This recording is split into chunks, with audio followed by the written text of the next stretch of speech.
প্রকাশ্যে এলো তৃণমূলের গোষ্ঠীদ্বন্দ্ব। রায়গঞ্জের মারাইকুড়া গ্রাম পঞ্চায়েতের প্রধান তৃষা প্রামাণিকের বাড়িতে হামলার অভিযোগ উঠল দলেরই একাংশের বিরুদ্ধে।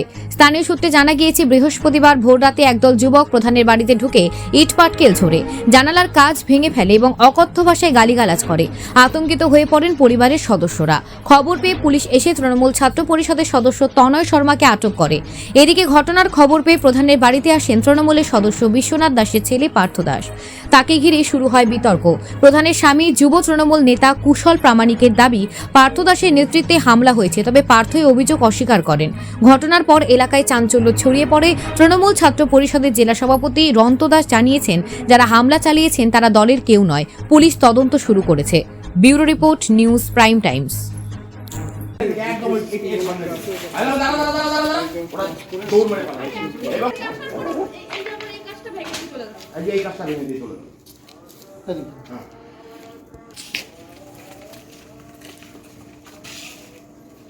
আপনি দেখছেন না কিভাবে গেটটা ভেঙে পালাইছে?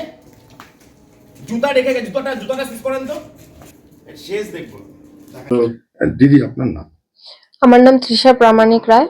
আপনি কোন দলের কি ইয়েতে আছেন, দায়িত্বে আছেন? আমি এখন 10 নম্বর মারাইকুড়া পঞ্চায়েতের প্রধান আছি।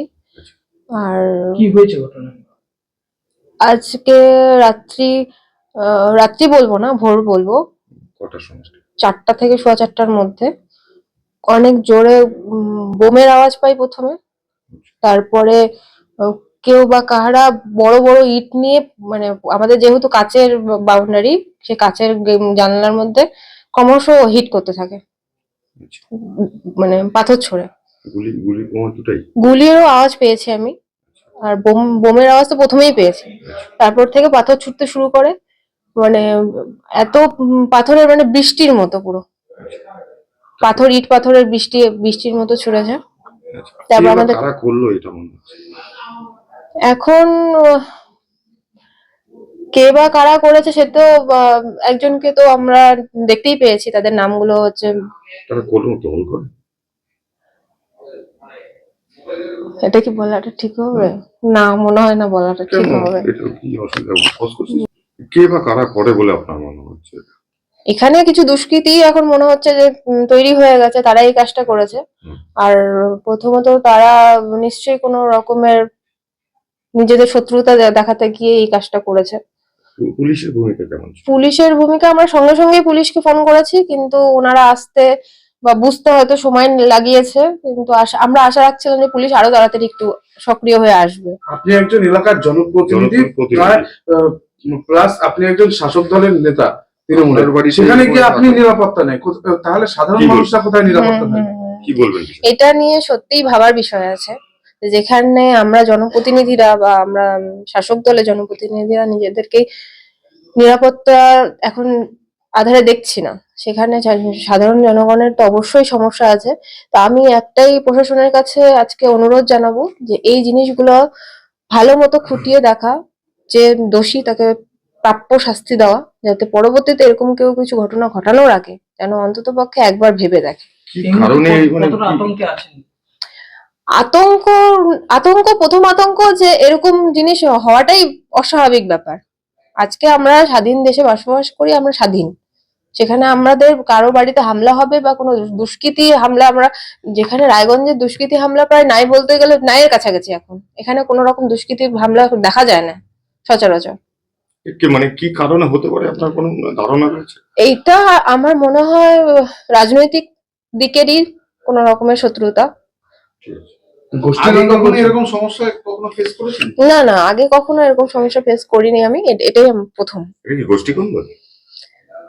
হতে পারে, এখন আমি তো বলতে পারবো না যে কি থেকে এটা হয়েছে, কিন্তু এটা মানে অ্যাকসেপ্টেবল না। আচ্ছা, বাড়িতে কখন দেখলেন যে এরকম ভাবে ইট পাটকেল পড়ছে, এরকম বোম পড়ছে? 4টা থেকে 4:15টার মধ্যে ঘটনাটা ঘটেছে। আর এটা কন্টিনিউয়াসলি চলেছে 5টা অবধি। এই বাড়িতে আপনারা কে কে থাকেন? আমি থাকি এবং আমার হাজবেন্ড থাকে। আপনার নাম? আমার নাম পার্থ দাস। আমি পাশের ওয়ার্ডে আমার বাবার মেম্বার। আমি রায়গঞ্জ তৃণমূল ছাত্র পরিষদের ব্লকের দায়িত্বে আছি, ব্লক প্রেসিডেন্ট।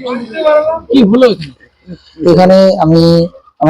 আমাদের পাশের মেম্বার নান্দু কাকা আমাকে ফোন করে বললো যে এরকম কুশলের, মানে আমাদের প্রধানের বাড়িতে এরকম ভাঙচুর হয়েছে। তো আমি আসলাম, তার জন্য আমি যাই হোক অনেকবার ফোন টোন করার পরে আমি ঘুম থেকে উঠে আসলাম। তো আসার পরে যে আমি দেখলাম যে এখানে ভাঙচুরের ঢিল টিল পড়ে আছে তো নিচে। তো এই ব্যাপার এর বাড়িতে মানে গেট ফেট লাগানো, অনেক বড় বড় গেট, কিন্তু এই গেট ভেঙে কিংবা এই গেট টপকিয়ে কেউ যদি ভাঙতে পারে এরকম কোনো ব্যাপার নেই। তো এসে দেখলাম যে নান্ডুকার ওয়ার্ডের একজন আছে, যে ওখানকার ছেলে। তো ওখানে কেউ আমার রিলেটিভ মানে আমার চেনা পরিচিত ওরাও আছে। তো বলছে ওরা ক্যাটিং করে বাড়ি যাচ্ছিল, তো ওদের দেখেছে, তো ওদেরকে ধর দাদা করেছে, ওরা ওখানে গাড়ি রেখে ওরা ওরা ওখান থেকে ভেঙে গেছে আর কি ভয়ে। তো এবার ব্যাপার বলছে যে যে ওরা এটা ওরাই করেছে, কিন্তু আমার মনে হয় যে এটা ওরা করতে পারে না আর এটা করবে না, ঠিক আছে। কিন্তু প্রধানেরও একটা হ্যাঁ হ্যাঁ হ্যাঁ, এটা যখন আমি বললাম যে এটা তো ওরা করতে পারে না, মানে প্রধান মানে আমি তো ঘুম থেকে উঠে আসলাম, সবাই আমাকে দেখে বুঝতে পারছেন যে আমার এই অবস্থায় যে আমি ঘুম থেকে উঠে এসেছি, আমি হাফ প্যান্ট পরে আমি কিন্তু চাদর নিয়ে ঘুম থেকে উঠে এসেছি। আমি খবর পেয়ে আমার ফোন এসেছে, আমার নান্ডুয়া ফোনটা আমার ফোন কলটা চেক করতে পারেন। ইভেন আমি এখানে দেখাতে পারি, আমি এখন আমাদের ডিস্ট্রিক্ট যে প্রেসিডেন্ট আছে রন্তু দাস, আমি তাকে ফোন করেছিলাম। আদার্স আমাকে নান্ডুয়া এখানে ফোন করেছে, আমি খবর করেছিলাম, আমার বাড়ি থেকে ফোন এসেছিল। আর এখানে যে নান্ডুয়া আমাকে ফোন করেছে, এই যে কল লিস্টটা আমি দেখাচ্ছি।